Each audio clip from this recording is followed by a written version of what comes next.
Այսօր հայտնի դարձավ, որ Իսրայելը սկսել է հարձակումը Իրանի դեմ։ Բարև ձեզ, դուք դիտում եք խորագիր հաղորդաշարը, ես Գևորգ Էմինտերյանս եւ Ավետիք Քերոբյանն ամփոփում ենք անցած շաբաթվա գլխավոր իրադարձությունները։ Բարև ձեզ։ Բարև Ավետիք ջան, ուրեմն հայտնի դարձավ նոր, որ Իսրայելը սկսել է հարձակումը Իրանի դեմ, սկսել է օդային հարձակում եւ ռմբակոծվել է Թեհրանը։ Սա կարելի է համարել շաբաթվա արդեն գլխավոր իրադարձությունը, որը հղիա տարածաշրջանի համար լուրջ վտանգներով, վերադասավորումներով եւ անհայտ է, թե Հայաստանը ինչ դիրք է գրավելու այստեղ, չգիտեմ, սա շատ վտանգավոր եւ հեռանկարներ է բացում էլի մեզ համար, մեծ ռիսկեր է բացում։ Խոսքը ընդհանրապես ոչ տարածաշրջանի մասին է, այլ աշխարհի, որովհետև Իրան-ԱՄՆ հակամարտությունը համաշխարհային ազդեցություն ունի եւ կարող է ունենալ երկարատև ազդեցություն, եւ պետք է հասկանանք, որ սա ընդհանրապես սպասելի էր եւ Միացյալ Նահանգները այնքան ռազմական ուժեր կուտակել Իրանի շուրջ, որ ուղղակի չէր կարելի պատկերացնել, որ սա արվում է ընդամենը սպառնալիքով վախեցնելու համար, այսինքն սա ուներ հստակ կիրառական նշանակություն եւ առաջին լուրը տարածել է Իսրայելի պաշտպանության նախարարությունը BBC-ն հենց մեր ստուդիա մտնելուց մի քիչ առաջ սկսեց հաղորդել արդեն այդտեղից եւ հաղորդեցին, որ այաթոլլայի կեցավայրի վրա է հարձակում կատարվել։ Իհարկե ի տարբերություն անցյալ տարվա 12-օրյա պատերազմի, ես կարծում եմ, որ այս անգամ մենք գործ ունենք հենց Իրանի կառավարող ռեժիմի փոփոխության փորձի հետ, որը այսպես հստակ եւ շատ անկոտրում դիմադրություններ ցույց տալիս բանակցություններում իր կեցվածքով, իր անհաշտ այսպես եւ կոշտ կեցվածքով եւ կարծում եմ, որ Իսրայել-ԱՄՆ հարաբերությունների աստիճանի խորացված են, որ այստեղ ուղղակի շահերի չհամակնման մասին խոսք չի կարող գնալ, բացարձակապես համակնում են շահերը եւ Իսրայելը իմիջիալոց այս հարվածները որակում է որպես կանխարգելիչ հարվածներ, իրականում նախահարձակ հարվածներ են, սրանք կարող դիտարկվել, որովհետեւ Իրանը հասկանում ենք, որ այնքան ռազմական ուժ չունի, որ կարողանա միայնակ դիմակայել Միացյալ Նահանգներին։ Մյուս կողմից ասենք մեր վրա ինչ ազդեցություն կարող է ունենալ, եթե 12-օրյա պատերազմի շենք 25 թվականի ամռվա այդքան էլ նկատելի չէր, այն իմաստով, որ մենք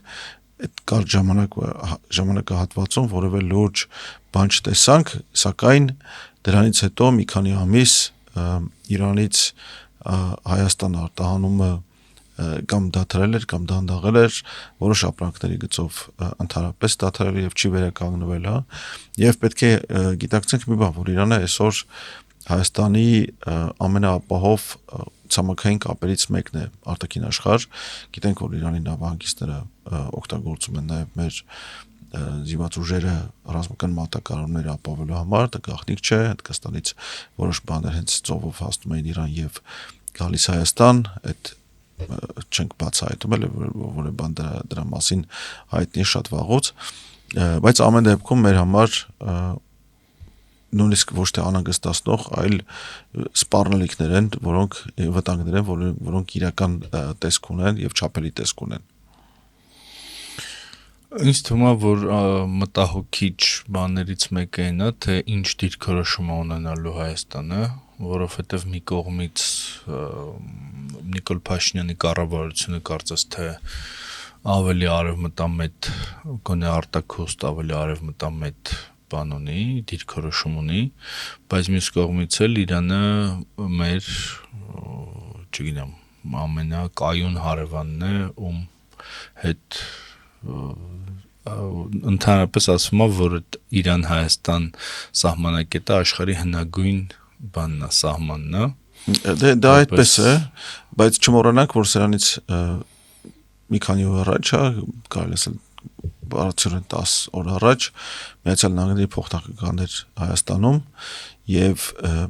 այս այցը ինձ թվում է, որ նպատակ ուներ զոնդաժ անելու եւ ստուգելու Հայաստանի հավանական արձագանքը այս հարձակմանը, բայց մյուս կողմից էլ ռազմական բեռներ են տեղափոխվել, գիտենք, որ տասնյակից ավել ռազմատրանսպորտային ավիացիա է թռել, թռիչքներ են իրականացվել Հայաստան եւ Ադրբեջան։ Այդ չմոռանանք, որ անցյալ տարվա հարձակման ժամանակ, այդ 12-րդ պատերազմի ժամանակ փաստեր ի հայտ եկան, որ Ադրբեջանի տարածքը օգտագործվել է Իրանի վրա հարձակում կամ գոնե մասամբ ապահովելու կամ իրականացնելու համար, որոշ բաներ պարզվեցին, հակոթեն պաշտպանության տվյալներ իդերև եկան, Իրանը փորձեց սպառնալ, Ադրբեջանը փորձեց արդարանալ, բայց այս անգամ կարծում եմ, որ Ադրբեջանի տարածքը հենց հիմա ուղիղ կերպով օգտագործվում է Իրանի վրա հարձակում կազմակերպելու համար։ Չմոռանանք, որ Թեհրանը ամենից ավելի մոտ է իր ծովային սահմաններին, Իրանի Կասպից ծովի սահմաններին, ընդամենը 100 կիլոմետր հեռու է գտնվում Կասպից ծովից, իսկ Ադրբեջանի տարածքում գտնվում են առնվազն մի քանի օդանավակայաններ, ռազմական, որոնք արբանյակային լուսանկարների տվյալներով օգտագործվում են նաև Իսրայելի ուժերի կողմից։ Նաև սա ամփոփում է այն շղթան, որը բացվեց Արցախյան 44-օրյա պատերազմով, ու մենք հասկանում ենք, որ դա սրա նախապատրաստություններ էլի։ Ես կարծում եմ, որ Իրանում գլխներին վայ են տալիս իրենց վերաբերմունքի համար 20 թվականի պատերազմին հետ կապված տվյալներ տեղեկություններ ունեն, որ այն ժամանակ նույնիսկ ինչ-որ չափով փորձել են օգնություն առաջարկել, ոչ ռազմական օգնություն կամ գոնե տեղեկատվական օգնություն, հետախուզական տվյալների փոխանակում եւ այլն, եւ հայկական կողմը անհաղորդ է մնացել այդ առաջարկներին։ Գիտենք, որ օրինակ Կարլ Խոդաֆերինի ջրամբարը, որը իրականում այդ պայմաններում լրիվ ռազմական իմաստ կար պայթեցնելու այդ ջրամբարը եւ հեղեղելու Արաքսի հովիտը առնվազն ինչ-որ չափով գոնե ինչ-որ չափով լոգիստիկան դժվարացնելու հարձակվող ադրբեջանական ուժերի, բայց դա չարվեց։ Ես կարծում եմ, որ Իրանը դեմ չէր լինի դրան, հասկանալով դրա նշանակությունը, իհարկե իրենց տարածքները հեղեղվելու, բայց ամեն դեպքում գոնե հասկանալի կլիներ, եթե պաշտպանվում ես, պետք է պաշտպանվես ամբողջ ուժով։ Այն ինչ որ տեսնում ենք այսօր Ռուսաստանը Ուկրաինա պատերազմում, ուկրաինացիք ոչ մի միջոց չեն խորշում կիրառել, ոչ մի քայլից չեն պատրաստ չեն հրաժարվել, ել չասած, որ այս պահին ուղիղ կերպով շանտաժ են անում Մեծ Բրիտանիայի եւ Ֆրանսիային իրենց միջուկային զենքից բաժին հանելու։ Գիտենք, որ 91 թվականին, երբ որ Խորհրդային միությունը փլուզվում էր Ուկրաինայից եւ ոչ միայն Ուկրաինայից եւ նաեւ Ղազախստանից, նախկին Խորհրդային միության միջուկային արսենալի այնտեղ տեղակայված կտորները տեղափոխվեցին Ռուսաստան, Ուկրաինան փաստացի լինելով միջուկային երկիր, ունենալով նաեւ ռազմավարական ավիացիա այնտեղ տեղակայված եւ դու 95-ներ եւ դու 160-ներ, հիշում ենք այդ կադրերը, այդ ավիացիայի կտրտվելու, ոչնչացվելու, իրենք էլ են իրենց գլխին վայ տալիս, որ այն ժամանակ հրաժարվել են դրանից, բայց փաստացի այսօր կարող են լինել միջուկային ակումբի անդամ, լիիրավ անդամ, նաեւ հաշվի առնենք, որ Ուկրաինայի տարածքում տեղակայված է առնվազն 6 ատոմային էլեկտրակայան, եւ դա լուրջ զսպման միջոց կարող էր հանդիսանալ։ Այսօր Իրանը զրկված է զսպման միջոցներից, փաստացի չունի իր ձեռքում գոնե այն ապահով լրացուցիչ 100 կիլոմետրանոց սահմանը, որ առաջ կար Հայաստանի հետ, Հայաստան ենք ասում, հասկանալով, որ դա իսկապես Հայաստան էր, եւ մենք 20 թվականին կորցրել ենք ոչ թե Արցախը, կորցրել ենք Հայաստանի մեծ մասը չասենք, շատ մեծ մաս։ Իրականում այն ինչ որ տեղի ունենում այսօր Հայաստանի շուրջ շատ նման է, գիտեք ինչ, խնջույք բանի ժամանակ, շանտախտի ժամանակ, երբ շուրջ բոլոր համաշխարհային պատերազմի այս կամ այն դրվագներն են ծավալվում, իսկ մենք չգիտես ինչով ենք զբաղված, էլի խաղաղություն ենք մոգոնել մեր գլխին ու փորձում ենք ժողովրդին քարոզել, փորձում ենք ասելով ես ինձ կամ մեզ ի նկատի չունեմ, այլ այսօրվա իշխանություններին։ Միշտ մեզ բնորոշ է այդ ցանկալիին հավատալը, ասենք քաղցր սուտը, դառը ճշմարտության տեղ ընդունելը եւ բավարարվելը դրանով ու ինձ թվում է որ մենք էլի այդ մի հերթական քաղցր սուտի բանն ենք էլի դոզան ենք ընդունում ինձ որ հարցնում են ոնց ես ասում եմ բատեմ ասում են ինչի լավ ասա որ լավ լինի իրականում այդ մեր այդ քաղցր սուտին հավատալու այն ազգային մոլուցքի արտահայտումներից մեկն է արտահայտություններից մեկը ես կարծում եմ որ պետք է իրավիճակի օբյեկտիվ գնահատականը անընդհատ բարձրաձայնել թե չէ ժամանակի հետ կորցնում ես նույնիսկ այդ օբյեկտիվորեն գնահատելու կարողությունը եւ մի օր կարող է պարզվել որ դու ապրում ես քո այսպես վարդագույն իրականության մեջ որը իսկական իրականության հետ ընդհանրապես կապ չունի իսկ մենք գիտենք որ այսօր մեր իրականությունը ոչ միայն վարդագույն չէ այլ նաեւ բավական խտացող սև գույներով է նկարվում Հայաստանում այնքան էլ լավ չի էլի սրա հակառակ կողմն էլ այն է որ մեր ավանդույթով էլի որ կամ այդպես քաղցր սուտ կամ այսպես հերոսացում առասպելականացում եւ այլն մի բանա գնում կամ էլ գալիս է այն որ ինքնա ոչնչացման ինչո բան որ մենք ով ենք մենք եսի ինչ ենք եւ այլն ու դրա մեջ այդ քաղցր սուտը հաղթում է որտեւ այն հակառակը էլի ռացիոնալ չէ էլի հակառակին դժվար է առերեսվել իմիջայլոց հա դառը իրականությունը շատ ավելի դժվար է առերեսվել դառը իրականությունը օբյեկտիվ է եթե դու անօգնական ես հա եւ մենք իրականում այսօր մեր հայկական իրականությունը գնահատվում է տարբեր գնահատականներ կան բայց վերջերս մի շատ դիպուկ բնորոշում լսեցի հավաքական անօգնականություն յուրաքանչյուրս անհատապես ինչ որ բան կարողանում ենք անել հա առավոտ վեր ենք կանում հագնվում ենք ատամ ենք լվանում կամ նախաճաշում ենք հետո ենք ատամ լվանում կամ էլի ինչ որ բաներ ինչ որ մեր կամքից բխող գործողություններ անում ենք բայց հավաքական մենք իրականում անօգնական ենք որովհետև ի վիճակի չենք կազմակերպվել այնքան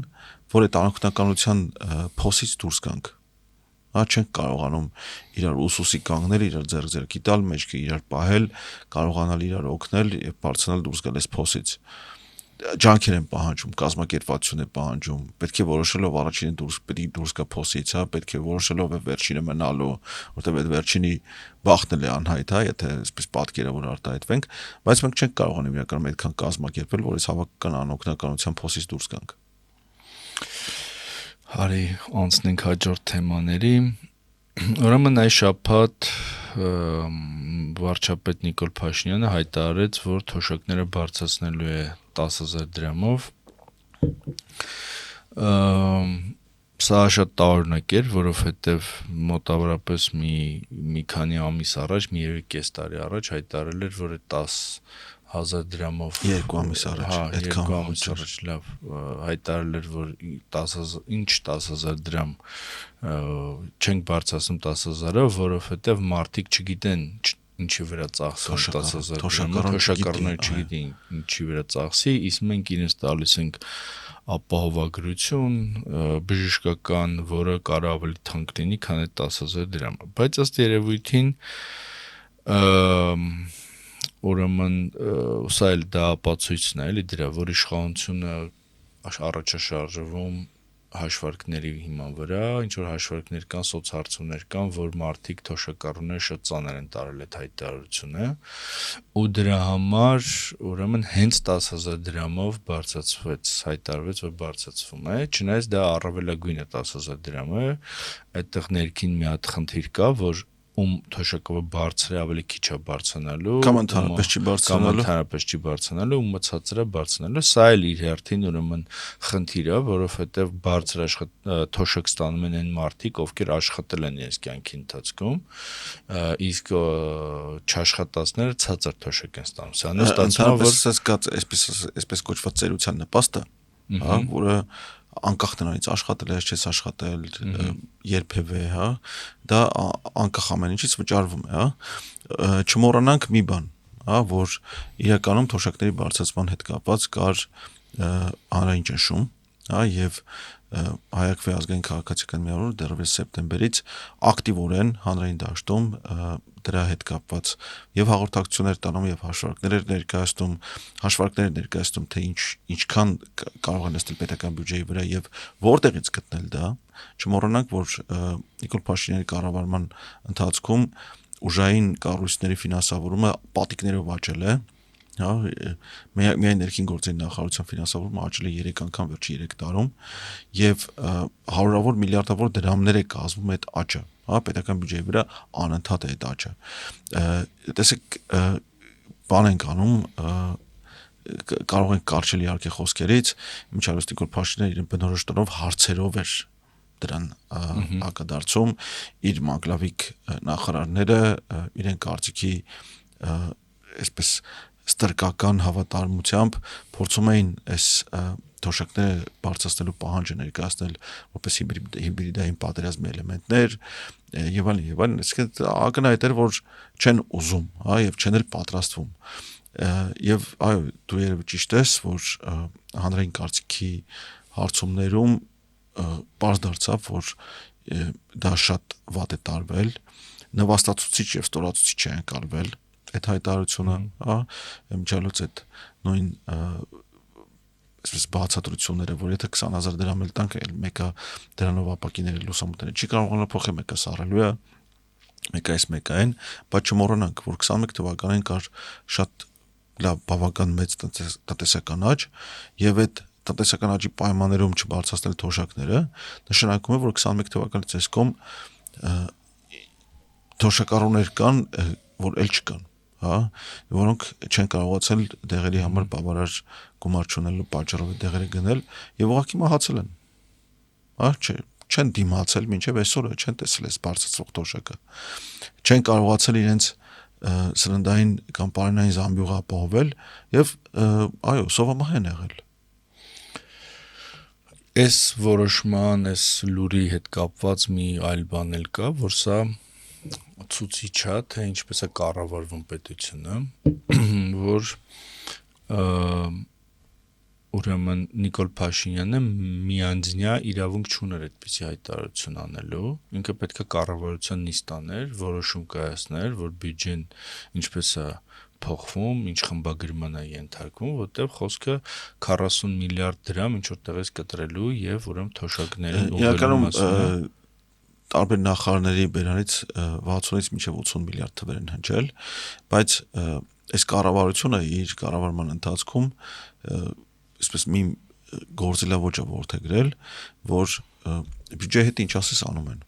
Բյուջեի մասին օրենք ընդունում են, որի միջից օրենքը պարտադիր է կատարվում։ Դե պրոցեդուրալ բան պետք է պահեն, չէ՞։ Հիմա ասենք մարդը կարող ինքը առաջարկում է եւ ասենք Արսեն Թորոսյանը որոշում է, ասենք դեմ քվեարկի, ասում է, որ ոչ, ես շարունակում եմ կարծել, որ 10,000 դրամը չգիտեմ ոնց օգտագործեն եւ այլն, դեմ եմ քվեարկում։ Եվ երկրորդը ինքը չի ասում, չէ՞, ինչից են կտրում։ Այսինքն այդ փողը, որ չգիտեմ 40-80 միլիարդը, որ կտրում են ինչ-որ տեղից, կարող սպառազինություն չեն առնելու, կարող չգիտեմ ավելի շատ դպրոց են փակելու, կարող չգիտեմ ինչ են անելու եւ այդ կառավարության անդամները մարդիկ են, ինչքան էլ տարօրինակ հնչի, չէ, կարող ասենք դեմ քվեարկեն, ասեն, որ չէ, մենք համաձայն չենք, որ այսինչ այսպես զարգանա։ Ինքը չի ասում դա, ինքը ասում է, որ բարձրանալու է 10,000 դրամ, բայց դեռ այդ որոշումը չկա։ Այսինքն սա ցույց է տալիս այդ մեխանիզմը, որ ապօրինությունը ինչպես է գործում Հայաստանում։ Ինքը առավոտյան զարթնեց, ինչ-որ սոցհարցումներ տեսավ, որ կամ ինչ-որ բան տեսավ, որ որոշեց, որ այս թոշակառուներին քաշի իր կողմը եւ հայտարարեց, որ դա արդեն եղել է, արդեն արված է դա, բայց դա դեռ չի արվել։ Այսա ապօրինության չափն է, այո։ Ապօրինություն բացարձակ ապօրինություն է սա։ Իմիջիալոց 26 թվականի բյուջեն կազմվել է 600-ից ավելի միլիարդ դրամ դեֆիցիտով։ Եվ այդ դեֆիցիտը փակելու համար պետական պարտք պիտի ավելացվեր եւ պիտի ավելացվի, հա, եւ 26 թվականի վերջում պետական պարտքը կազմել է մոտավորապես 16 միլիարդ դոլար, հա։ Հիմա ակնհայտ է, որ եթե այս 60 միլիարդը ինչ որ տեղից նույնիսկ եթե ինչ որ տեղից կտրում բերում են, հա, սրա համար առնվազն պարտք պետք է վերցվի դեֆիցիտը փակելու համար։ Եվ սա այնպես օդից չի առաջանում։ Նույնիսկ եթե տնտեսական աճը կարող էր ապահովել, որ ասենք ինչ որ մի 100 միլիարդ դրամ կարող էր այս տարվա եկամուտները ավել լինել, հա, այդ 100 միլիարդ դրամով կարող էր դեֆիցիտը պակաս լինել։ Չկա այն հիմնավորումը, լուրջ տնտեսական հիմնավորումը եւ բանը, որ իրենք կարող էին, հա, որոշել, որ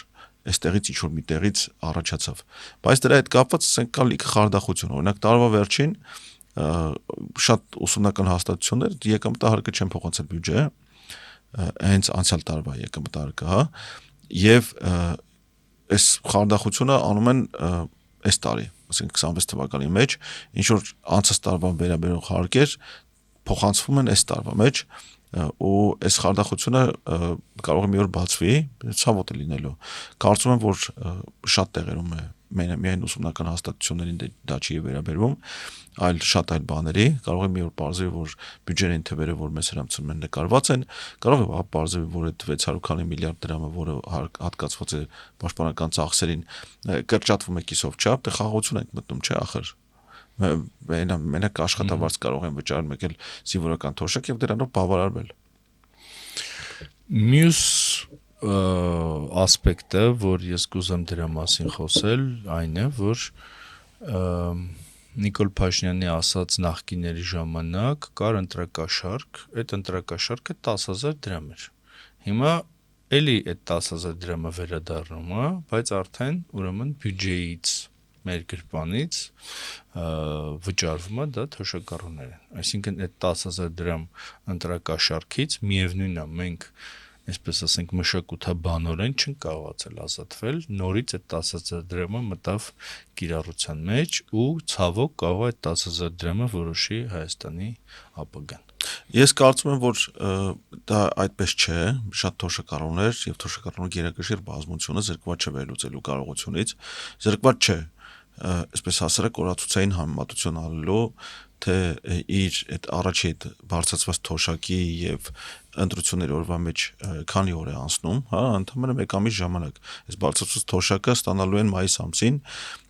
Սա իհարկե որոշակի առումով զգացմունքային այսպես հաշվարկ ունի այսօրվա իշխանությունների կողմից, հա, բայց չմոռանանք, որ մեր ժողովրդի վերջո ընդամենը ժեղ չէ, հա, ինչպես շատերը փորձում են ասել, իսկ այսօրվա իշխանությունը այո, ժողովրդին վերաբերվում է ինչպես ժեղ, հա, համարում, որ կարող է այս 10,000 դրամով առնել իրենց ձայնը։ Մենք իհարկե պայքարելու ենք դրա դեմ, հա, եւ բոլոր խելամիտ եւ առողջ ուժերը պետք է դա օգտագործեն եւ հակառակուղեն այդ զենքը։ Ես կարծում եմ, որ դրա հնարավորությունները կան, ես կարծում եմ, որ դա հենց այդպես էլ ընկալվում է, հա, եւ ուշացած միջոց է, հա, եւ չհիմնավորված միջոց է, եւ պարզ է, որ այս օթից չի եկել այս փողը, որ տալիս են իրենց, այլ ինչ որ կերպ կամ հանվելու է տնտեսությունից, կամ մեկ այլ ազդեցություն է ունենալու, չեմ կարծում, որ սա կունենա այն ընտրական էֆեկտը, որը այս իշխանությունները հաշվարկում են կամ հաշվարկում են ունենալ։ Այս շաբաթվա մյուս իրադարձությունը ուրեմն Վիոլա ջրի հայտարարությունն էր, որը վերաբերում էր նրան, որ 24-ժամյա ջրամատակարարումը ամռան ամիսներին մայիսի 1-ից մինչև սեպտեմբեր դադարեցվելու է, 12-ից մինչև առավոտյան 7-ը ջուր չի լինելու, ուրեմն եւ բնակավայրերի մեծ մասում ու Երևանի մեծ մասում, որովհետեւ դա կապված է բանի համակարգերը վերանորոգելու, զինելու հետ։ Դա եղավ ճիշտ ասած այդ 10,000 դրամի օրը աղմուկը բարձրացավ եւ ավարտվեց ուրեմն Ավինյանի եւ այլ բարձրաստիճան ԿՊԱ-ականների հայտարարությունները, որ կառավարությունը միջնորդել է եւ դա այլև միջամտել է եւ դա չի լինի։ Այստեղ մի քանի բան կա։ Նախ այդ Վիոլա ջրի հայտարարությունը իրականում եղել էր ավելի շուտ, եղել էր մոտավորապես մի 10 օր ավելի շուտ ու շատ աննկատ, բայց աղմուկը բարձրացվեց այդ 10,000 դրամ թոշակի օրը, ինչը ինձ ենթադրել է տալիս, որ ընդդիմությունը այնուամենայնիվ կարողանում է ինչ-որ աղմուկ բարձրացնի եւ քարտերը ճիշտ դասավորի, այսպես ասենք, դա մի քիչ ուրախացնող բան ունի էլի իր մեջ, որ միայն Փաշինյանի օրակարգերով չենք մենք առաջ շարժվում, այսինքն ինչ-որ մարդիկ կան, որոնք այսպես ասենք բարձր կարտերը կարողանում են պահել եւ ճիշտ պահի ուրեմն նետել սեղանին։ Ինձ թվում է այս դեպքը հենց այդ դեպքն է, որ տես շատ լավ PR գործիք եղավ, ու այդ 10,000 դրամի բանը ոնց որ հարված է դրան, էլ այտենց ուրախության ալիքը շատ կարճ տևեց, չնայած դա ուրախության ալիք էլ չի, էլի մեծ հաշվով։ Բայց հետո ի զարգացումն էլ էլի շատ էսպես տիպական է, որ եթե ասենք մասնագիտական բան կա, վերլուծություն կա, որ անհնար է այսպես շարունակել, պետք է ընթացքում վերանորոգել, կառավարությունը միջամտում ոչ միայն վերանորոգել, ներդրումներ կատարել, հա, հիմնական նորոգումներ կատարել։ Տես անցյալ տարի եթե հիշում ես ինչ որ մի շոկ օր 2 օրով կենտրոնի ջրամատակարարումը անջատեցին ու կենտրոնում պատկերացնում ենք այնտեղ հյուրանոցներ, տուրիստներ եւ այլն, լիքը մարդիկ բողոքում էին եւ շատ մեծ բողոքի ալիք կար եւ Վիոլեջուրի առաջի անգամ չի որ սա անում, ամեն տարի էլ Երևանում ամառը ջրամատակարարումը բանարվում դադարեցումը գիշերվա ժամերին, բայց չգիտես ինչու ջրավազանները օրինակ, լողավազանները շարունակում են գործել։ Գիտենք ջրաշխարհ ունենք, աշխարհը չունի, էլի բան կա, այնտեղ էլ ասենք խմելու ջրով են բանում, այն ջրավազանը ջրաշխարհը միացնում մասիվ ջուր չունի։ Արաբկիրում համարյա շաբաթ չկա, որ վթարային ջրանջատում չլիներ անցած տարի եւ դա իհարկե հետևանք են բանի, որ տևական ժամանակ ջրային կոմիտեն եւ կառավարությունը իրենք Վեոլայի այսպես բաստողումների վրա, թերացումների վրա աչք են փակում։ Անցյալ տարի Վեոլայի արաբկիրի օֆիսի դիմացով են Սլավոնական համալսարանի հետևի փողոցով, որ շրջանցում ես կոմիտասը դուրս ես գալիս Գրիբայեդով, այդ փողոցով հոսում էր խմելու ջուր, հենց իրենց քթի տակով մի 2 շաբաթ։ Տանում էր ասֆալտը բան եւ այլն, հա, ու հեչ իրենց վեճը չի իրականում։ Ես վերջերս մի հաշվարկ լսեցի, իմ տեղեկացա, որ 65% կորուստ կա։ Այսինքն մատակարարվող ջրի, հա, խմելու ջրի ջրամբարներից մատակարարվող ջրի ընդհանրապես 35-ից 40%-ն ջրաչափերով անցնում բնակարաններ մտնում, էլի, ու մենք այստեղ գործ ունենք լուրջ համակարգային խնդրի հետ, լրջագույն խնդրի հետ, որ ի վերջո վերածվում է ազգային անվտանգության խնդրի։ Հա, եթե դու չես կարողանում ապահովել բնակչության ջրամատակարարումը, որ կենսական նշանակություն ունի, էլի, հա, մարդ պետք է ջուր խմի, ինչ որ միտեղից պետք է օգտագործի իր բնական կենցաղային կարիքների համար, հա։ Եվ այստեղ մենք գործ ունենք իրականում լուրջ խնդրի հետ, լրջագույն խնդրի հետ։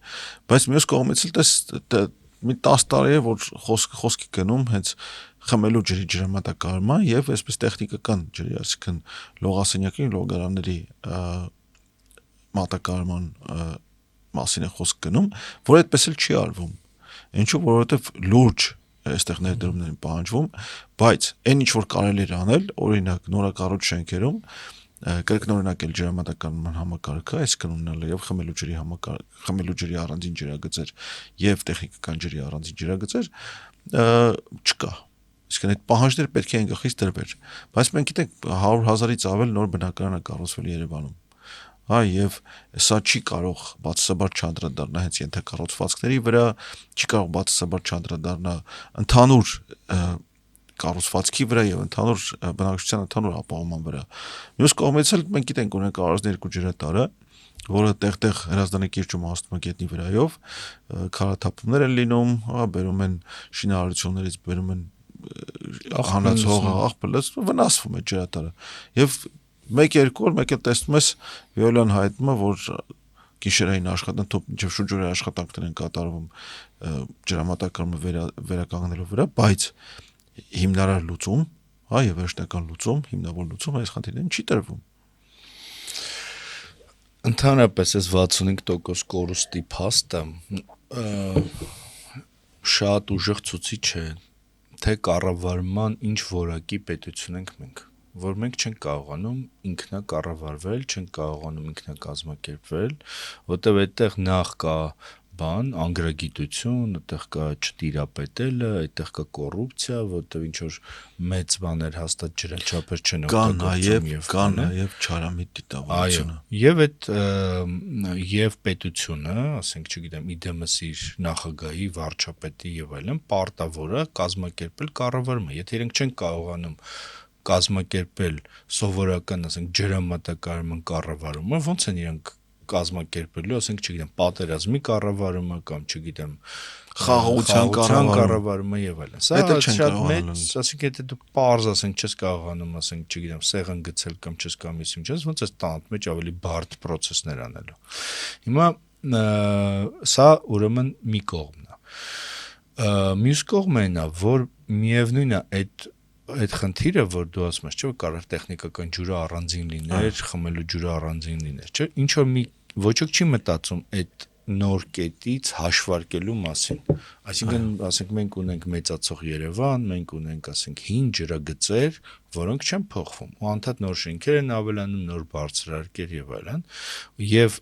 ասենք, միակ բանը այն է, որ ասենք, այս մարդը պետք է աշխատի այսքան փող, այն չգիտեմ, չենքան փող տա, ատկա տանի, կաշառք տա, չգիտեմ ինչ տա եւ այլն, բայց բուն այդ այսպես ասեմ, փիլիսոփայական խնդիր ինչ է քաղաքը եւ ոնց պիտի քաղաքը ապրի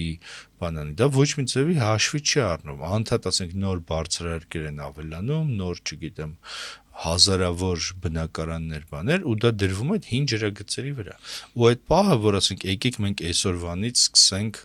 ճիշտ ապրել կամ ճիշտ հաշվարկել եւ ինչ որ բանը որ ասենք չեմ 20 տարի հետո 50 տարի հետո եւ այլն կգանք այդ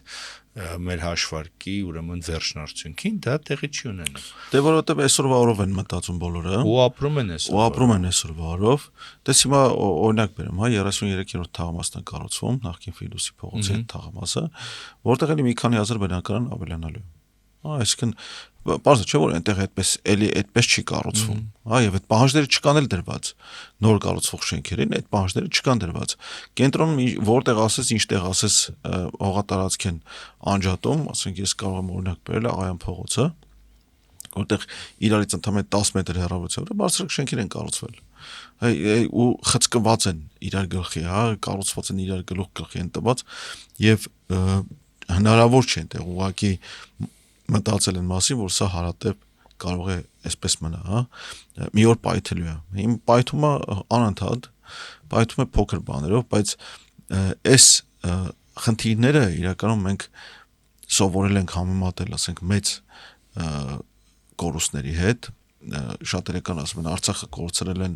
սրանց չհանեցիք, հիմա ջրի մասին եք դարձնում եւ այլն, բայց սրանք համակարգային խնդիրներ են, բայց համակարգային ամենամեծ խնդիրն է, որ մենք որպես հասարակություն չենք կարողանում պահանջ ձևավորել, հանրային պահանջ ձևավորել։ Մեկ հանրային պահանջ, այսպեսի փնտի կառավարությունը կամ դավաճան կառավարությունը իրավունք չուներ մնալ իշխանության։ Հա, մենք չենք կարողանում որպես հանրություն ձևավորել մեր պահանջը ապագայից։ Հա, մենք հարմարվում ենք նրան, որ ինչու մեկ ասում կա ապագա կա եւ կուլ ենք տալիս այդ ընտրախայծը, հա համարում որ Արցախի հանձնումը բերողը կարող է հանկարծ մի օր փոխվի դառնա Արցախի հետ բերող, բայց դա այդպես չի լինում։ Ինչպես չի լինում օրինակ հայտնի երգիծաբան կա Բերբերյան Վային, հա, որ իր սկեչերից մեկում, հանրապատումներից մեկում խոսում է կոռուպցիայի մասին եւ բերում, ասենք, մեր հին այն մտքերից մեկը, որ այս սրանք այսինքն ներկա իշխանությունները աշկները արդեն տեսած է իրանք թող մնան հա նորը չգա նորը գալու նորով է ուտելու ու օրինակ է բերում որ չկա այդպիսի պետական պաշտոնյա որ ժամը 6-ից հետո փող չի ուտում հա ուտողը մինչև 6-ն է ուտում 6-ից հետո է ուտում հա չկա իր մոտ այդ բանը որ կշտացա հա անկուշտը միշտ ուտելու է Նիկոլ Փաշինյանի կառավարման պատմությունը շատ նման է այն անեկդոտին։ Այն որ բանի Պարսկահայի մասին եմ պատում, այսպես Պարսկա հայերենով առոգանությամբ, որ ասում եմ մտատուն, տեսամ բանը, կնիկս սիրածի հետո որ ինչ որ ասմոզեցի սպանեմ, հետո բան տվեցին, սուրճ տվեց, ես իմ նստեցի կերնը, ասма պարզվեց մեր հրաշալի անձնավորություն։ Հիմա իրականում մենք դրանից պետք է վերանանք, հա, մենք չպետք է մտածենք, որ ինչ-որ մեկը, որ փնթի նվազագույնը, հա, կամ տգետ կամ չարամիտ դիտավորությամբ կամ առավել եւս թշնամի, հա, մի օր կարող է ուղղվի, մի օր կարող է դզվի, մի օր կարող է դառնա լավը։ Չի լինում այդպես։ Չի լինում այդպես եւ մեր պահանջը պետք է լինի ունենալ հենց ամենալավը, ոչ թե ընտրություն կատարել վատի եւ վատագույնի միջև։ Այս շաբաթվա մյուս ուրեմն կարևոր իրադարձությունը ներքին գործերի նախարարության 3 բարձրաստիճան ոստիկանների պաշտոնազրկումն էր, որը ինձ թվում է, որ երկդիմի բան է, էլի մի կողմից դրական կողմ ունի, մի կողմից բացական։ Դրականն այն է, որ այնուամենայնիվ երևի հանրային բողոքի, չգիտեմ, ալիքի դժգոհության, որը թանցավորության աճը, ասենք մի շաբաթվա մեջ 2 մարդազոհվել հրազենի բանից, կիրառումից, մեծ կռիվ ա եղել, դանակահարություն ա եղել, սա եղել են մահացու ելքով դանակահարություն։ Այնուամենայնիվ ինչ որ պատասխանատվություն եղավ, դա եղավ ոչ նախարարի մակարդակով, այսինքն ներքին գործերի նախարարի հրաժարական չտվեց, բայց ինչ որ 3 հոգու ուղարկեցին հանգստի ու դա նշանակում է, որ ուղարկեցին Միչայելոց։ Հեսա դրան անդրադառնանք ուր են ուղարկել։ Որտեվ դա էլ է շատ ծիծաղելի։ Ուրեմն այնուամենայնիվ հրաժարականներ եղան եւ դա նշանակում է, որ հաջորդ բարձրաստիճան պաշտոնյաները, նոր նշանակվածները մտածելու են, որ եթե չկանխեն ինչ-որ մեծ դեպքեր, որ հնարավոր է կանխեն, անպայման պատասխան տալ։ Բայց այստեղ իհարկե զուտ այդպես պատասխանատվությունը հրաժարականի մակարդակում էր։ Ուրեմն 3-ն էլ նշանակվեցին նոր բաների, 2-ը նշանակվեց նախարարի խորհրդական, 1-ը նշանակվեց օգնական։ Լավ քարտուղարուհի չեն նշանակվել։ Լավ քարտուղարուհի չեն նշանակել ու դա զարմանալի է, ասենք արժանապատվության ինչպիսի անկում պիտի լինի, որ գոնե ասենք այլ պարագաները ուղարկում էին ասենք նախագահի խորհրդական կամ օրինակ ասենք Դումանյան Վահրամին ուղարկել էին բան, չէ, նախագահի։ Մենակ իրան չէ, էլի։ Հա, ինչ որ բան են անում։ Անգործունյա Խաչատրյան Ռոբերտն էլ էին ուղարկել նախագահի խորհրդական, էլի։ Բայց բանին բայց որ ասենք Դումանյան նշանակեին Ժաննայի խորհրդական, դա կներ վիրավորական, էլի։ Հիմա գոնե ասենք ինչ որ ուշտեղ գնա վարչապետի խորհրդական կամ բան, բայց այն էլ խորհրդական չէ, օգնական։ Ասենք Խուդինյանը հեսա Արփինեի համար սուրճ ասարկելու, մատուցի, պորտֆելն տանելու կամ բան, որը նշանակում է թե ինչ իրական ինչ խորը բան ունենք, էլի արժանապատվության զգացման անկում ունենք մեր հասարակության մեջ, որ մարդը ասենք չգիտեմ գնդապետի աստիճան ունի, ինքը շատ լավ ոստիկան էր, էլի Խուդինյանը, ամեն դեպքում ինձ թվում է, որ ինքը եղածների մեջ ամենա տիրապետողներ օրենքներին կամ չգիտեմ իր կերպարը բան է։ Չի նշանակում, որ ինքը իր գործը լավ էր անում, ընդհանրապես, հա, ընդհանրապես դա չի նշանակում, ասենք բարեկային ծառայության հետ կապված լիքը բաներ կա, բողոքներ կա, մանավանդ օրինակ հիշում ես, ասենք այդ մկեցված ապակիների թեման, որ առանց անօրինական կերպով դատում էին մարդկանց, իսկն տուգանում էին մարդկանց, այդ տուգանքները գնում էին դատարան չեղարկվում էին, ել չասած ինչքան տուգանքներ գնացել, ես անձամբ եմ տուգանք բողոքարկել եւ հաղթել եմ, հա, այսինքն տուգանքը չեղարկվել է եւ իրականում կա լուրջ խնդիր, բայց ամենալուրջ խնդիրը իհարկե արժանապատվության կրիզիսն է։ Հիմա արի այս թեման որ բացել ենք, արի մի հատ ուրիշ բան ասեմ, էլի, որը եղավ կարծեմ 21-22 թվականներին եղավ, ուրեմն ոստիկանությունը սկսեց հանել մեքենաների վրա տեղադրված լրացուցիչ լուրսարձակները, բանի անվան տակ, այնտեղ մի հատ կետ կա, որ ձայնալուսային ազդանշանային համակարգերը արգելված են։ Դրա անվան տակ։ Ես էլ եմ մեծ մեքենա քշում, այսպես սարեր գնացող մեքենան, դրա վրա դες մի հատ բան կա։ Եվ Գյումրիում մի հատ չգիտեմ էլ ինչ ձևի բարեկ ասեմ, որ կանգնեցրեց, դա ասեց սա լուսոձայնային ազդանշանը հանում եմ եւ կամ դու հանի ասում եմ, կամ ես պիտի տանեմ դու գնեն հրապարակ, ասի ես բան չեմ, ավտոսարկող չեմ, էլի որ հանեմ։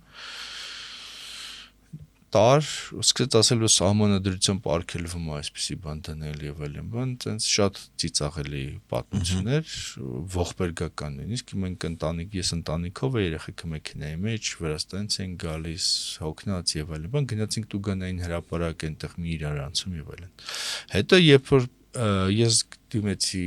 բան վերադաս մարմին, որ բանը սա ապօրինի է, սա այդ լուսոձայնային ազդանշան չի, այդ տղան Գևորգը Քյով էր գրում, ես իմ այսպես վիճակել էր անգրագիտության, չգիտեմ ինչ։ Հետո ուրեմն դիմեցի դատարան եւ հասա նրան, որ պահանջեցի, որ ինձ վերադարձնեն իմ լուսարձակը, որը իրականում արգելված չի եւ դա ես քաղաքի մեջ չեմ քշում, այդ դա միացած բնականաբար ինչ որ տեղեր կան, որ դա պետք է գալիս ուղղակի։ Եվ սկսեցին ինձ ասել, որ չեն, այսինքն բերեցի մի բան հետ տվեցի, որը իմը չէր, ասի սա իմը չի, ասին բա գիտես մենք մի 1000 հատ sense բան կա մեր մոտ դրած, ոնց իմանանք որն է, քանես նկարագրեցի, ֆոտոել չունեի, որ ասի սա, որ մի կերպ գտան, բայց ես հասկացա, որ մի 1000 մեքենայի վրայից դա հանել է։ Ապօրինի կերպով։ Ապօրինի կերպով դա հանվել է։ Հետո իրենք հասկացել են, որ դա ապօրինի է, հիմա էլ չեն հանում եւ այլ ես նորից տեղադրել եմ մեքենայի վրա, բայց այդ 1000 հոգին ում մեքենայի վրայից դա հանել են, չէ՞, իրենք ձայն չեն հանում։ Այսինքն իրենք չեն բողոքել, որ ինչ եք սա հանում, իրենք դատարան չեն դիմել, պարզաբանում չեն ուզում, ասել են հենց ստորագրի կամ էս տուգանքը վճարես ինչ արա, իրենք համաձայնվել են դրան։ Սա ցուցիչ է, որ ընդ որում սա խավ է, որը մեքենա ունի, չէ՞, փող ունի ուրեմն մի քիչ, չգիտեմ, ինչ որ բաներ ա, գնում է Սարձոր, գուցե զենք ունի, որսորդներ են նրանք եւ այլն։ Այդ էլ հետ է։ Ահա, հիմա սա նշանակում է, որ մենք գտնվում ենք ցածր իրավագիտակցության մակարդակի վրա, մեկ, երկրորդ, մարդիկ վախենում են պետությունից, իրենք նայում են, որ պետությունը բաժիչ գործիք է դարձել, եւ երրորդն է, որ այդ հոգեբանական կողմն է, որ ես իմ տակ ինչ որ կեղտեր ունեմ պահած ես իմ ինչ բան եւ վախենում եմ ընթարման գնամ, որ հանկարծ ուրիշ բաներ չբացահայտվեն, դրա համար համաձայն եմ թողս լուսարձակս քանդեն, տանեմ ես էլ սա իրանց նվեր, չգիտեմ։ Դա իրական դες թանկ բան չի, մի 10000 դրամանոց, չգիտեմ 20000 դրամանոց բան է, բայց դա սկզբունքի հարց, օրինակ ինձ համար դա սկզբունքի հարց էր։ Հետո ուղղակի քանի որ այսպես լավ ինչ որ բաներ եղան, ինչ որ լավ բարեկներ հայտնվեցին, բարի բան, sense ջանջիկի այլն, ես այդ տեսանյութերը չհրապարակեցի, բայց այդ տեսանյութերը խայտարակություն էր, ասենք բարեկ ինձ ասում էր, որ սահմանադրությամբ արգելվում է սա կրել մեքենայի վրա, նստած մեքենան տարանից տուգանային հրապարակ երեխաս մեջը լացում էր, մի կոշմարային օր էր։ Իրականում ասենք ինձ ազատության սահմանափակում կարող է դիտարկվել եւ այլն, հա, եւ այստեղ անօրինականությունը այնքան շատ է, հա, այս օրինակ կա մի իրավապաշտպան տղա, հա, ում չեմ ուզում ասել, որ անընդհատ տեսանյութեր է հրապարակում, թե ինչ անօրինականություններ են անում բարեկները եւ մեկը չէ։ Հա, համատարած է դա տեղի ունենում եւ Հայաստանի տարբեր մարզերում, համերկրալես էլ բոլոր մարզերում, հա։ Դեպ ոնց որ էլ չի հրապարակում, մի կալանքի հետո էլ չի հրապարակում։ Էլի հրապարակում, որովհետեւ դրա ոնց որ դրանով մասնագիտացած եւ մասնագիտացածը հենց բարեկային ծառայության կողմից վարչական իրավախախտումների արձանագրությունները դատարանում բողոքարկելով եւ չեղարկելով, հա։ Այդ իր հաճույքն է իրականում, բայց ամեն դեպքում ասենք այդ բոլոր տեսանյութերից բարձ դառնում թե մենք ինչպիսի անկում ունենք հենց ոստիկանության արհեստավարժության մասով, հա, եւ դրա պատասխանատու ոչ թե բանը պետք է լինի։ Դե լավ անկում մի ասա, լավ է դեք, լավ։ Մի քանի լավ է, իրականում մի քանի լավ է։ Դե ինքնականին որ հայտնվում էր քաղմասում, դա չգիտեմ այարի չհամեմատենք, էլի համեմատենք նրա հետ թե ինչքան փող ենք տալիս մենք բյուջեից իրենց համար, հա, 110 միլիարդ դրամ ոստիկանության։ Բայց կա առաջընթաց, ավետիք։ Կա առաջընթաց, կա նաև այդ մենթական բանը։ Այդ դա շարունակում է մնալ։ Օրինակ, ես մի կես տարի առաջ մի պատմություն գիտեի, որ բանի քրեական ոստիկանը, բանի Զեյթունում ուրեմն բաներ եղել, կռիվեր եղել 14-15 տարեկանների մեջ, դանակարություններ եղել, կանչել էր այդ բաներին, ասել էր գրեք ով է եւ այլն, չէին գրել, հետո ինքը իմացել էր, չգիտեմ, բռնել են եւ այլն, եւ այդ ոստիկանը այդ թաղի իբր լավերին, այսպես ասած, բաներ տվել, որ մենք իմացել ենք ով է այս տղայի միջոցով, այդ սուտ։ Այսինքն իրականում այդ որ իրան չեն ասել, ինքը փորձում է պատժել արդեն իբր տես գողական բաներով, Ես ճիշտն ասած շատ ուզում եի այդ ոստիկանին մամուլով պատժեի, շատ էի ուզում, բայց ծնողները դեմ էին դրան, բայց ես իբրև հիշաճար Բայց չմոռանանք, էլի այս վերջերս տեսանյութ հրապարակվեց, թե ոնց էինք բանում ոստիկանությունում ծեծում հայոյում մարդուն, արժանապատվությունը վաստացնում։ Չմոռանանք Վարդանյան Սամվելի դեպքը, երբ որ քննչականից իրեն ուղեկցող ոստիկանները դուրս էին եկել մեքենայից եւ փաստացի ոչ թե թույլ էին տվել, իրենք մասնակից էին այդ խոշտանգման եւ նվաստացման փորձին։ Չմոռանանք դրա մասին, Չմոռանանք լիքը տարբեր դեպքերի մասին։ Ասենք նույն այդ տեսանյութ նկարանողը, որը ակնհայտ է, որ ինքը ոստիկանության ինչ որ կապ ուներ, ինքը իմացել է դրա մասին եւ չի հայտնել։ Իսկն փաստացի մասնակից է դարձել։ Եվ այս դեպքերը ցույց են տալիս, որ մենք իրականում դրանք հատուկեն դեպքեր չեն, դրանք այնպես չի, որ ինչ որ մի բացառություն է եւ առանձնապես ինչ որ մի պատիժ տեղի ունեցավ, այս վերջերս բլոգեր Չախորյան Արտուրը, քաղաքային ակտիվիստ Չախորյան Արտուրը հենց իր հետ կապված դեպքի մասին էր գրել,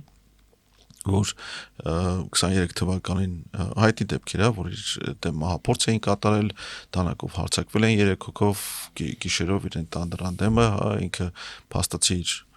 կարողացել էր կանխել այդ մահափորձը,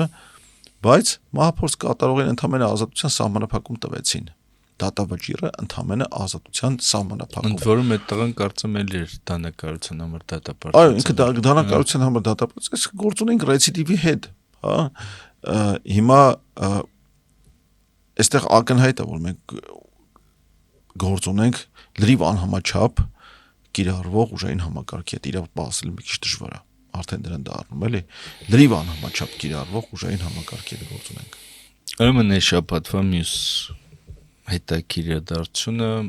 Նիկոլ Փաշինյանի եւ Աննա Հակոբյանի ամուսնալուծությունն էր, որը այսպես բանի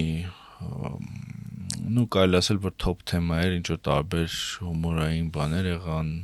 արձագանքներ եղան եւ այլն, բայց եթե այսպես նայենք այս հարցին ավելի համակարգված, ես կարծում եմ, որ մենք գործ ունենք ԿՊ-ի ամուսնալուծությունների երկրորդ շքերթի հետ, սա միակ ամուսնալուծություն չէ, դրանց առաջ 30 հոգով թեմա կա, Ուրեմն դրանց առաջ, երբ իրենք նոր եկան իշխանության 18-19 թվականին, այսպես մի շարք ամուսնալուծություններ եղան, տարբեր падգամավորներ, նախարարներ եւ այլն, ու դա ինձ թվում է իմ այսպես համեստ կարծիքով դա այդ իշխանությունը փող ստանալու հետևանք է, որ մարդիկ սկսեցին հիանալ իրենցով եւ վարկով փոշեկուլ առնողները սկսեցին մեծ բնակարաններ, առանձնատներ եւ մնաց ամեն ինչը ձեռք բերել։ Այս փուլը, որ նորից ընտրություններից առաջ տեսնում եք ամուսնալուծություններ, ինձ թվում է ունի նաեւ պրակտիկ նշանակություն, խոսվում է սրա PR, բան, կողմերի մասին եւ այլն, ունեցվածքի, սա իրականում ունեցվածքի, այսպես թաքցնելու, օտարելու, սպառելու թեման է իրականում, տեսանա Հակոբյանը էլի բան չի ներկայացնելու եւ չենք իմանալու իր ունեցվածքի ինչ է, նույնն էլ ասենք Ալենի կինը չի ներկայացնելու եւ եթե Ալենը ուներ կամ Նիկոլ Փաշինյանը ունի գույք, որը գրել է կնոջ անունով, որ անցած տարի է եղել, որ հիմա պետք է ներկայացվեր, այլևս մենք դրա մասին չենք իմանալու։ Իրենք պաշտոնատար անձինք չեն, էլի, որ պաշտոնից ազատվելու հայտարարագիր լրացնեն։ Եվ դա դառնալու է այսպես գույքի օրինականացման մի հատ ուրեմն նոր ձև հնարավորություն եւ այլն, որից ԿՊ-ն բնական է, որ օգտվելի է։ Տերուն Աննա Հակոբյանը անցյալ տարի 105 միլիոն դրամի եկամուտ էր հայտարարել, բայց ինչ որ աղիողորմ ինչ որ բաներ էր գրել, որ խեղճ աղջիկ եմ, այլ ախրանով ման չեմ գալու, ոդկով ման գալու մեքենա չունեմ եւ այլն, ճոխ զգեստեր չունեմ, եւ կարող քրեական գործել հարուցեն իմ դեմ հակակոռուպցիոն եւ այլն։ Ընդհանրապես ասած սա այս reset-ի նման մի բան է փորձում անել ԿՊ-ն, չեմ բացառում, որ լինեն այսպես կոռուպցիոն դեպքերի ինչ որ քննություններ, եւ այլն, որ տեսեք մենք մեր շարքերն ենք ինքնամաքրվում ենք, ես ենք անում եւ այլն, բայց կարծում եմ, որ այո, այստեղ կա նաեւ այլ պատճառներ, հենց ունեցվածքը համատեղ ունեցվածքը օրինականացնելու եւ պարտակելու թեման էլ կա, էլի։ Ուրեմն այստեղ իհարկե մատ բան կա, որ փաստորեն, եթե այսպես վերացարկվենք, ստացվի, որ այդ բառաբանը վերջին կաթիլն էր, որ երբ Նիկոլ Փաշինյան տան սկսեց բառաբան խփել, դա արդեն Աննայի համբերությունը հատավ դրանից, բայց եթե այսպես բան անենք, լուրջ նենք սրան, ապա մենք վստահ եմ, որ տեսնում ենք էլի մի, չգիտեմ, օրենքից խուսափելու, օրենքին չենթարկվելու մի հատ ուրեմն հերթական դրսևորում։ Չգիտեմ, սրա մասին ինձ թվում է այսքանը բավարար է եւ նաեւ մի կետ էլ կա, որ ինքը Աննա Հակոբյանը որոշակի ես վստահ եմ, որ պետական գաղտնիքի տիրապետող անձ է։ Ու այնքան հանցագործություններ կա, որով որ չի հարցաքննվել, հա։ Հա, եւ 20 թվականի պատերազմի հետ կապված, եւ դրանից հետո այո, հազար տեսակ բաներ կա, այո, հայտնվելը եղել են, բայց ամեն դեպքում ես կարծում եմ, որ պետություն, օրինակ այդ հայտարարությունը էլի ոնց որ պետության դեմ հայտարարություն լինի, որ ասենք ես մեքենա չեմ ունենալու եւ այլն, այսինքն ոնց է լինելու էլի դա, ասենք մարդը, որ ունի պետական գաղտնիքի իմացություն, հայտնվելու, ասենք խոցելի վիճակում կամ ասենք ոնց է դա լինելու։ Թեև ես ասեմ, որ Աննան միջև էսել էր դա անում, օրինակ ես իրեն մի անգամ Հյուսեին պողոտայում տեսել եմ իբր մենակ քայլելով, Այդ իբր մենակ քայլելուց դա մի քիչ 10 մետր հեռու է ստանում, տեսնում քանի 100 հոգի քայլում։ Օրինակ կինս ասաց, որ վայ նայի Աննա Հակոբյանը մենակ քայլում է, բան ասի ոչ, ասի նայի այս 5 հոգին 4 կողմից քայլող, չերևացող տիկնապաներն են։ Ամեն դեպքում ես մտածում եմ, որ դա այդպես չի լինի, էլի, ասենք ինչքան էլ ինքը այնուամենայնիվ կունենա տիկնապա, որը այսպես սադրանքներից զերծ կպարի։ Դեռ մյուս կողմն էլ կա իհարկե, պաշտոնապես ամուսնացած չլինելով հանդերձ շատ բարիկներից օգտվելու հարցն էլ կա։ Տղապորինություններ կան։ Ապօրինություններ կա, հանցագործություններ կա եւ իր գրասենյակը գտնվում էր կառավարության շենքում։ Եվ դա երևում էր նրանից, իր գրառումներից էր երևում, որ ինքը ասենք, ասում էր կառավարության շենքից միջև հասնում եմ ամառանոց, գիրք եմ կարդում, չգիտեմ ինչ եմ անում, մենք հարցում ենք ուղղակի, թե որպես ինչ է իրան տրվել տարածք կառավարության շենքում, ոչ մի պատասխան չի եղել դրան, բայց ասենք իր գրառումներից երևում է, որ իր աշխատասենյակը եղել է կառավարության շենքում, բայց որպես ինչ է Արայիկ Հարությունյան աշխատակազմի ղեկավարը իրան սենյակ հատկացրել, հիմա ես էլ որ խնդրեմ ինձ էլ է սենյակ հատկացնելու։ Դե տեխնիկա ուրիշ բաներ կան, իշխանության յուրացման այնքան դրվագներ կան։ Հա, դե ուզում ասեմ օրինակ դա իհարկե, ասենք եւս մեկ աղաղակող օրինակ է, հա, բայց միակը չէ իհարկե, եւ ամենամեծն էլ չէ։ Պատերազմի ժամանակ գերագույն գլխավոր հրամանատարի լիազորությունները յուրացնելը վառ օրինակ է։ Լավ, այս թեման ինձ թվում է չարժի շատ բանել, որտեղ ինքը նաև նուրբ կողմեր ունի։ Եկեք ավետիք ջան, անցնենք հաջորդ թեմային, ուրեմն Ռուբեն Ռուբինյանը այս շաբաթ ինչ որ բորբոքված տեսանյութ հրապարակել, որ գնում է Տերոշինին տեսնելու, խոսելու, որովհետև Տերոշինը ինչ որ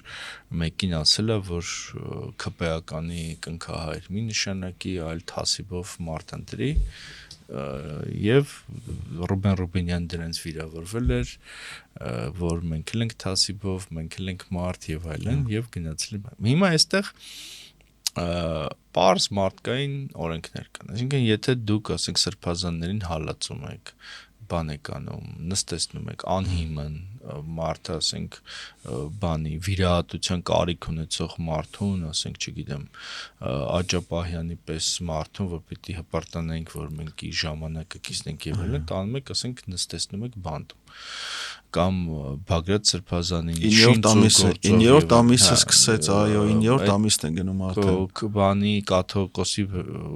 նկատմամբ կա քրեական գործ, որ եղբայրը եւ եղբորորդին նստած են, էլի բացահայտ ապր դատարանը խառնում է եկեղեցու գործերին։ Դուք ասենք, չգիտեմ, 20-30 տարեկան, ասենք, չգիտեմ, ջահելներ 70-ից զուտ, ասենք մարդկային են, 75 տարեկան մարդուն, ասենք, անդադ վիրավորական բաներ եք գրում։ Գարգին Բ. Ներսիսյանին կոչում են կտրիչ անունով, որը չկա, գոյություն չունի էլի։ Ու մարդը չպիտի ոչ մի բան անի, ռեակցիա տա։ Ասենք, ո՞նց է դա հնարավոր։ Ասենք մարդը, որը օրինակ ինձ համար, չգիտեմ, իմ պապերն են շատ կարևոր, եթե ասենք ինչ-որ մեկը իրանց, ասենք, վատ բաներ ասում իրենց հանդեպ, ես բնական է, որ այդ մարդու հանդեպ լցվում եմ ինչ-որ բանով։ Չգիտեմ, արհամարանքով, հայհոյանք եմ հնչեցնում այդ մարդու հասցեին, չգիտեմ ինչ եմ անում, որովհետև դա այն բանն է, որի վրա կառուցված է իմ կյանքը։ Հիմա ոնց դու կարաս հայհոյես, դու կարաս բանանես ամեն ինչ անես եւ ոչ մի բան դրա համար ասենք ԱԱԾ-ը համար ոչ թե դենե քո ուժերով, այլ ասենք, չգիտեմ, ԱԱԾ, ներքին գործեր, ես իմ այլ համակարգեր եւ գնաս հորդորես պատարակի կարգը խախտեն, չգիտեմ, քաշքշես, էս անես, այն անես, տերորի ենթարկես, հոգեբանական, կանչես, ասենք, ասես ֆիզիկական տերորի, ֆիզիկական տերորի, ու այդ մարդը ոչ մի պատասխան չպետք է տա։ Մոռացել ենք, որ այս նոր Հայաստան նոր հայրապետ շարժումը կաթողիկոսիների քաշքշի բայց սա ինչ է նշանակում, ավետիք ջան։ Սա նշանակում է, այսինքն մարդը, որը ունենում է այսպիսի հարձակումների է ենթարկվում եւ ոչ մի ռեակցիա չի տալիս, չէ՞։ Մենք կարող ենք ասել, որ սա իրական անթասիբ է, անբարոյական է, չգիտեմ ինչ է, չէ՞, տղամարդ չի, ես ինչ չի եւ այլն։ Բայց սա նշանակում է, որ իրանք են այդպեսին։ Այսինքն իրենք հարձակումների են ենթարկվում, չգիտեմ, իրենց ստորացնում են, չգիտեմ ինչ են անում, ասում են, որ ձեր հեռախոսները կհանեն բովանդակություն։ Օրինակ ասենք Հովիկ Աղազարյանի դեպքը, չէ, իրենց ընկերներ, իրենց խմբակցություններ միասին հաց էին ուտում, չգիտեմ ինչ էին անում, բան էին անում, հետո հանեցին Հովիկ Աղազարյանին բան, խայտարակ արեցին նկարները հանդիպ, բայց խմբակցությունից ոչ ոք չասեց, չէ, որ էս ինչ է կանում։ Ու շարունակեցին նույն ձև ծառայել Նիկոլ Փաշինյանը։ Անթասիբը հենց իրանք են։ Այսինքն դա նշանակում է, որ իրականում Ռուբեն Ռուբինյանի արածը ապացուցում է, որ իրանք որ տերոշինը ճիշտ է։ Դե չմոռանանք էլի անցած տարի էլի մի պատմություն եղավ, չէ, որ հենց եկեղեցում Ռուսաստանում էր կարծեմ մեր այնտեղի քահանան հրաժարվեց կպակարեց մեկի մասնակցությամբ ես կողմ եմ էլի ասում եմ ասում ես կողմ չեմ որ եկեղեցում քաղաքական քարոզներ հնչեն կամ չգիտեմ դա քաղաքական քարոզ չի դա իրականում բայց մյուս կողմից էլ այդ բանը պետք է մենք հաշվի առնենք որ եթե դու անդադ մարդուն ճնշման տակ ես դնում անդադ բան ես մենք պետք է բնական բան ինչ որ արձագանք պետք է իհարկե Այսքանով երևի հա չէ ես մի բան եմ ուզում կարևոր անդրադառնամ ուրեմն Արթուր Վանեցյանը հայտարարեց որ չի մասնակցելու ընտրություններին եւ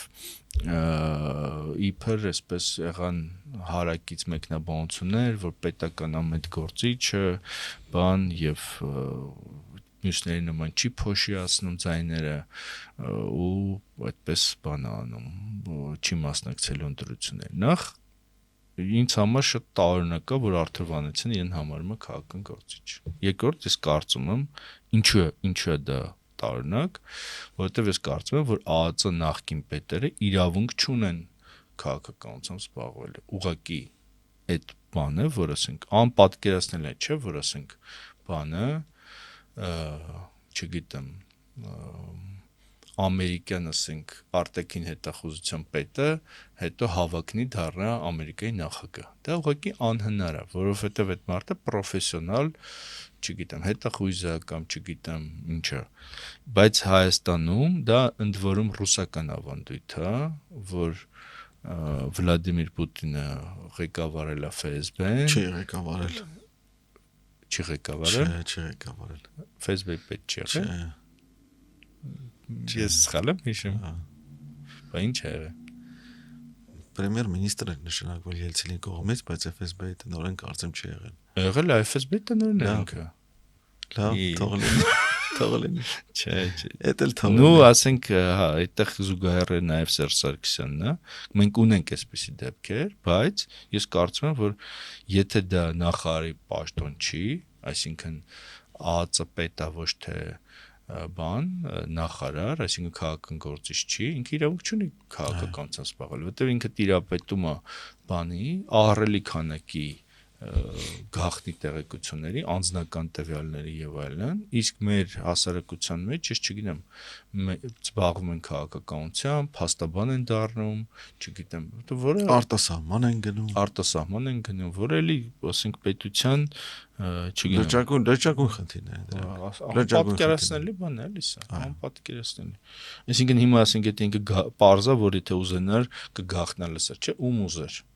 Գախնա լսած կլիներ։ Հա, գախնա լսած լսում էին, հիշում ենք, ասենք, ում որ չի սիրում, արտահոսած խոսակցություններ, բան, ամեն ինչ հիշում ենք, հա։ Բայց դա միայն ինքը ոչ չի եղել։ Կամ իրենով ոչ չի ավարտվել դա, բարձր չէ։ Իհարկե։ Լավ,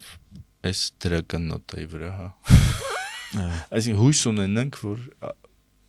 մի օր կփոխվի, այո, եւ հատուկ ծառայությունների չգիտեմ, անձնակազմը այլևս չի զբաղվի քաղաքականությամբ։ Սրանով ավարտենք մեր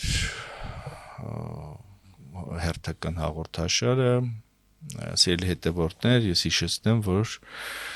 դուք դիտում եք խորագիր հաղորդաշարի հերթական թողարկումը, ես եւ Ավետիք Քերոփյանը փորձեցինք ամփոփել անցած շաբաթվա գլխավոր իրադարձությունները։ Կհանդիպենք մի շաբաթ։ Շնորհակալություն։ Ցտեսություն։